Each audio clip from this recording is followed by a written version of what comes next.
One of the important things about dialogue is that it brings you to a realization of how many things you don't know. Agreeing to disagree is usually an avoidance technique. You know, you and I have a conversation, you say something, I disagree with it, I say something, you disagree with it. And if I don't really want to deal with you, and you don't want to deal with me, one of us will say, oh, we'll just agree to disagree.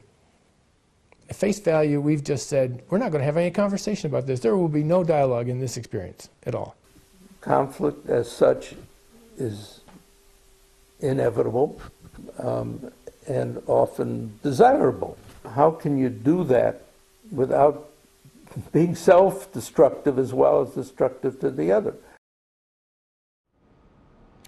I'm Dan Cummings. Over the next half hour, we're going to tell you about 5 people. When they first started talking some 30 years ago, they could barely speak to each other at all. Their differences were so profound. But today, they've formed strong friendships while still tackling issues that tear people apart around the world. They formed a group called the Syracuse Area Middle East Dialogue, and they've been honored by InterFaith Works of Central New York for their courageous conversations. Conversations aimed at making this a better community for all of us.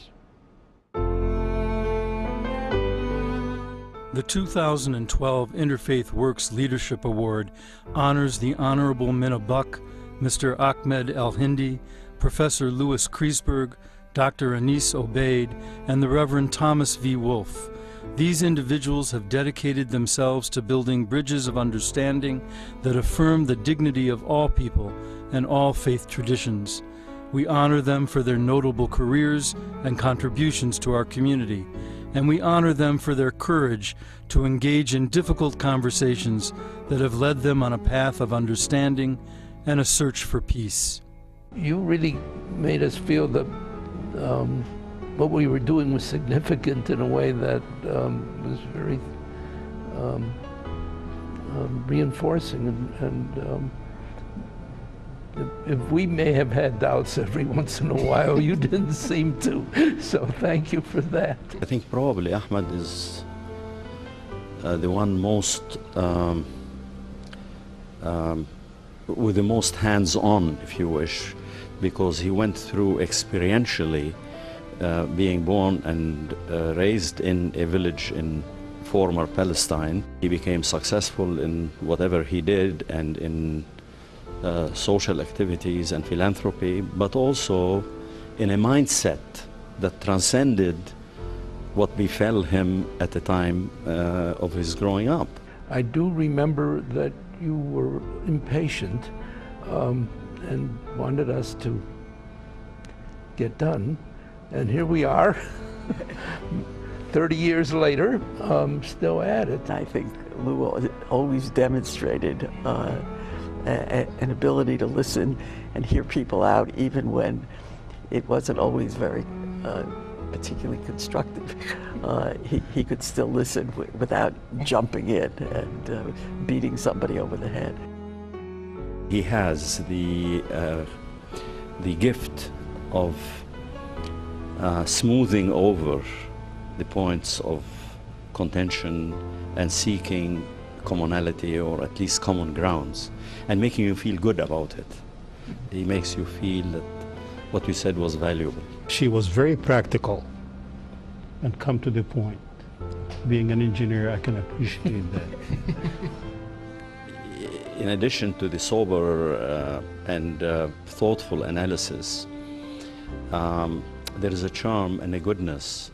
You feel that she really means what she says. Anis, you are our poet and our scientist. Not everybody has the capacity to express themselves fully out of the right and left side of their brain. And in the middle of all of the precision of your scientific mind and the artistry of your poetic mind, you have this humanitarian love.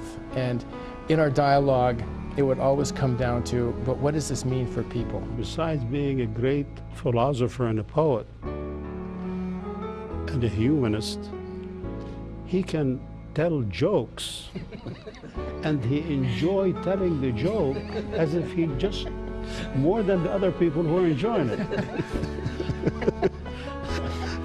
I mean, he laughed at his own joke so much that he had never done it before.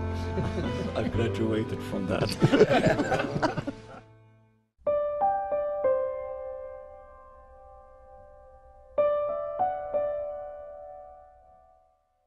I know what I feel towards the Palestinian, but how do the other side feel about Palestine? And that was very enlightening, because I had to put myself in the position of a Jewish person. There are a lot of different people there and here who have a lot of different concerns and interests, and nobody is that special that only theirs should count. One of the things I have gotten out of this process, I think, is a greater understanding of the whole business of getting out of your comfort zone. One of the ways in which people can find new solutions that they wouldn't have thought of except by really listening to what the other one said. Is this what you want? Oh, you don't really want to destroy me, but you're scared? The most difficult transition is not to see dialogue as a threat to identity. If you are absolutely closed to anybody touching that identity, then you're not going to get into dialogue, because that will immediately shake it a little bit. If, on the other hand, you cross that bridge and look at identity in a dynamic way, and perhaps multiple identities, perhaps overlapping circles of identity that in the aggregate make you who you are, then you can build bridges and move beyond the dime, across the border. There's a lot of evidence that in countries and regions and societies where there is a lot of cross ties among different ethnic groups, different religious groups, different classes, that they're less likely to end up having destructive conflicts, communal riots. It was true in the United States, where the existence of the religious organizations like InterFaith Works, in many communities in America, there were ways in which religious leaders would know each other on an informal basis. I think the way we did it, having it meeting in people's homes, the dialogue, was a very effective, and it allowed you to connect with the person other than just talking about the subject that you're talking about. You met the person, his wife, his children, and so on, and it became, we became friends. And I think that is the most precious part that I got out of the dialogue, is the fact that I developed friends from the opposite side of my thinking by starting to appreciate how they think about the whole subject. I've watched some ed members, after 20 plus years of dialogue, disagree and have feelings about that disagreement. But what sustains them is this history together that will keep them at it and keep that group growing, and that the cause they all care about deeply being articulated in a way that brings real solution. We've always had to answer the question, you're 5,000 miles away. How can you tell people who are living in this situation day by day what to do? And our response has always been, we're not telling them what to do. We're looking on as Americans who are supportive of Israel and of the Palestinians' right to have a homeland. If I recognize that you are hurting badly, and I begin to feel some of your hurt, and vice versa, then we have crossed a major bridge. And the corollary of that would be the concept of hope. If we see that there is hope once we get over the angry phase in our lives, then I think things can move forward and we can change.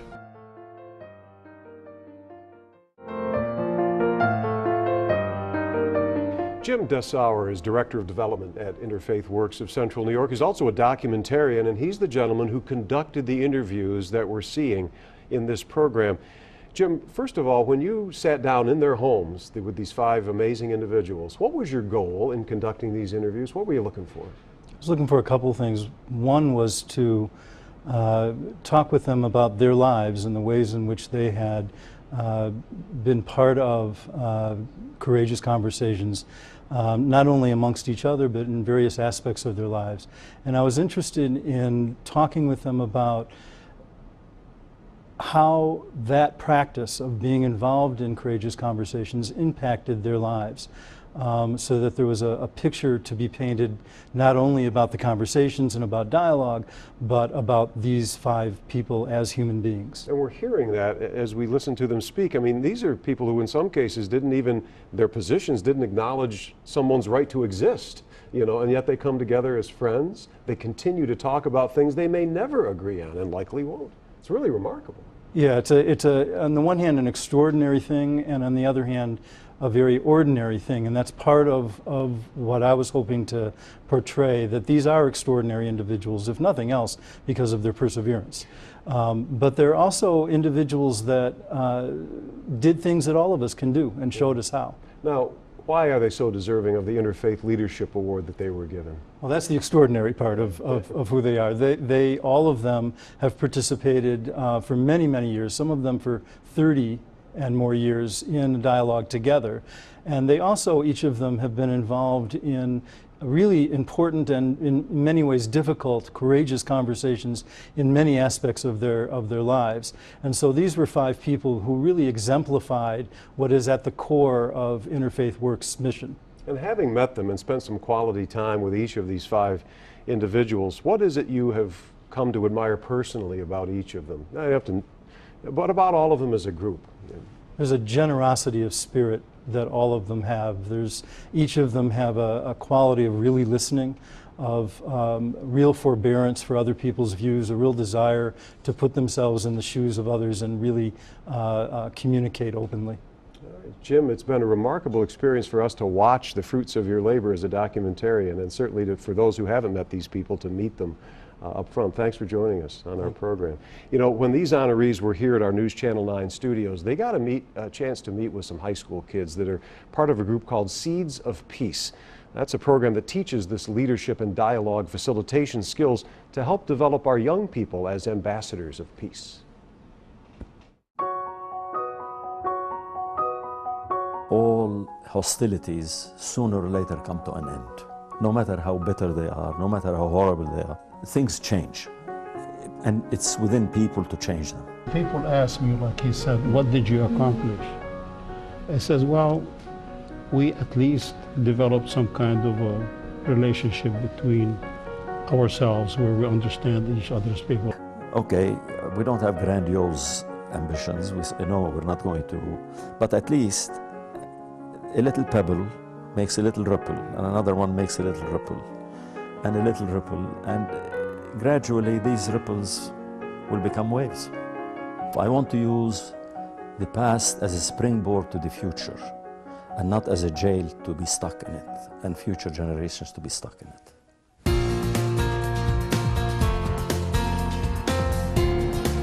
Being in a dialogue group and everything, and learning about different race, cultures, and how I got to interact with others and all that stuff, it just changes the whole entire me wanting to go back. We should get like more people involved, because dialogue is like a way of opening your mind. It's really important to have a dialogue group.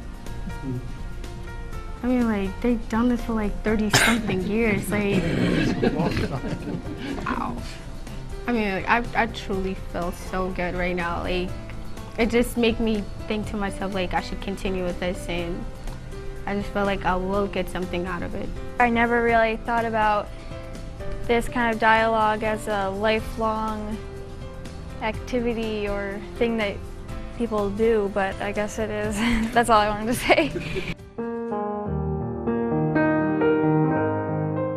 You have to start with putting aside your own narrative and your own understanding of things, and listen to what other people are saying, and respond to it rather than being defensive to protect the ground you're already on. The impact of dialogue is that even with potential adversaries, you can lower the barrier, you can remove the roadblocks, and you can nurture the relationship of human to human and the commonality that binds us in the global village. When you come into dialogue, rules of engagement are, you don't agree to disagree. You disagree honestly, with integrity, and in relational terms with the other. Each one of us was so polarized in his own thinking, and until you heard more of the other side, and then, like I said, put yourself in their position and accept some of what they accepted, then it became easier to continue.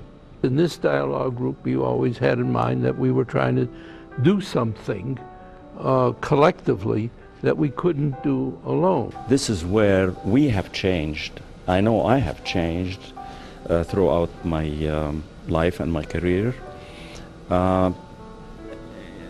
in a very substantial way. And I hope I'll continue to change. And I hope the dialogue will never end.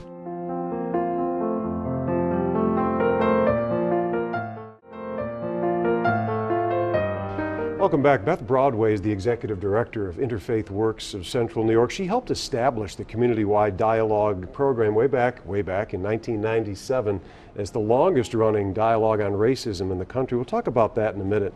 Back then, of course, it was called the Interreligious Council of Central New York in 1997. Beth, first of all, what do you most admire about these 5 pretty extraordinary individuals we're featuring in this program? Right.